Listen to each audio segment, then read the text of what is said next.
What's up, guys? In this week's highlight reel, we're going to continue on with the concept of thoroughness.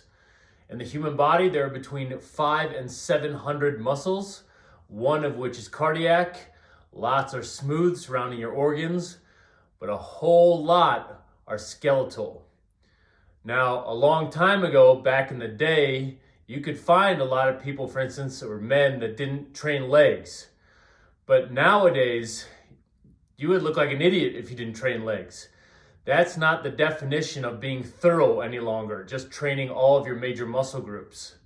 Rather, you've got a lot of things beyond that, beyond the scope of the major muscle groups that you also have to train. And that's the point I want to nail down with these last two videos. I'm going to start off with warm-up number 2. It's 10 repetitions of rolling your calves back and forth, 3 repetitions of the sprinter, and 3 squats with toe holds, done for 3 rounds. It's an excellent complement to warm-up number 1, which you'll find in the previous video. I do warm-up number 2 roughly every 3rd workout. So I do 2 warm-up number 1s for every warm-up number 2.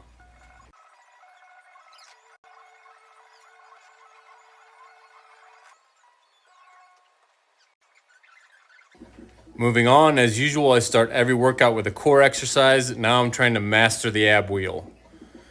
This is an exercise that is highly undervalued. It's the single-legged plank. I do it more as a hip flexor exercise than a core exercise. And here we have the ipsilateral contraction for the lumbar spine using a kettlebell on a step. I kind of invented this myself as far as I know. When it comes to my back, I take no chances. I close every gap. This is a function of the spine that a lot of people forget. I don't have the luxury of forgetting it. I'm gonna do it. Anti-rotation standing. How stationary can you keep your torso while rotating the weight in front of you? That's the idea. And here we have the high elevated Copenhagen plank for the adductors or the inner thighs. The adductors are the single most ignored muscle group in the lower body. And that's really a shame because without their strength and elasticity, you will not hit depth while squatting. And if you strengthen them, you'll be so much better off. And here's at low elevation. And now I'm going to do a row with rotation. It's very early on the rotation line of progression. Typically, you'll see people start out with a trunk rotation with arms extended. I don't do that. I tend to find that trainers and trainees alike are much too aggressive regarding rotational exercises. This is something you can really hurt your back doing. So start out light and easy.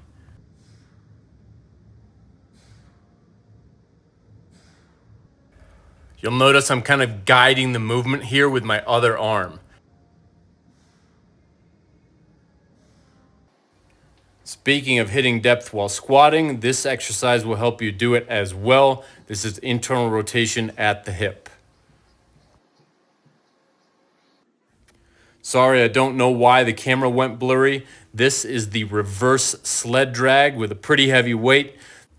This exercise is very similar to the TKE or terminal knee extension, but you're able to use a very heavy weight. It's great for your knees. It's great if you have knee pain. Do it. And here we've got the single-legged squat or single-legged touchdown, if you will. I don't know why more people don't do this. This is a fantastic exercise for your glutes. They will be sore the next morning. I'm using a 70-pound dumbbell here.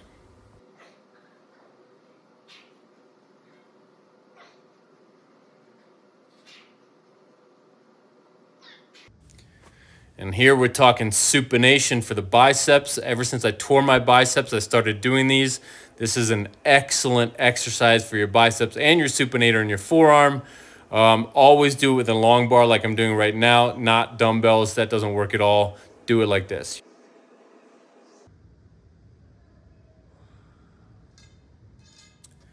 And here we've got overhead tricep extensions on the cable. Excellent exercise in that it puts you at a mechanical disadvantage, having your arms up over your head and your triceps stretched. which is advantageous for you if you're trying to put on a maximal amount of muscle. Pull-ups with the weight vest. My goal right now is to be able to do a one-arm neutral grip pull-up, so I'm loading them up and training for it.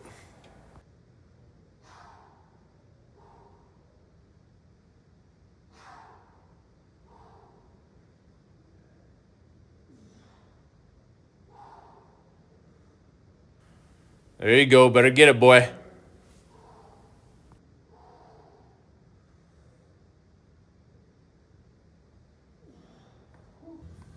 Serratus wall pushes. I got these from physical therapist on the East Coast, Mike Reinold. Fantastic exercise. This will help you keep your shoulders pain-free. Push into the wall as hard as you can and push your body away from the wall. The serratus is an upward rotator of the scap. It helps to keep your hand on your ribs, which is where your serratus is located.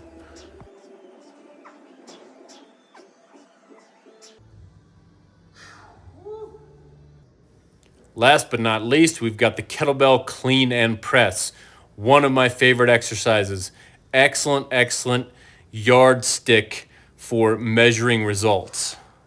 I've got a 75 here, and I'm just gonna beat it up. This exercise, like many others in my repertoire, is superior for measuring strength in all practicality for a lot of people than the typical exercises that you might do, such as a barbell clean and press or a barbell snatch or even bench squat deadlift. This has a lesser likelihood that you injure yourself, and it's still a great yardstick for measuring strength.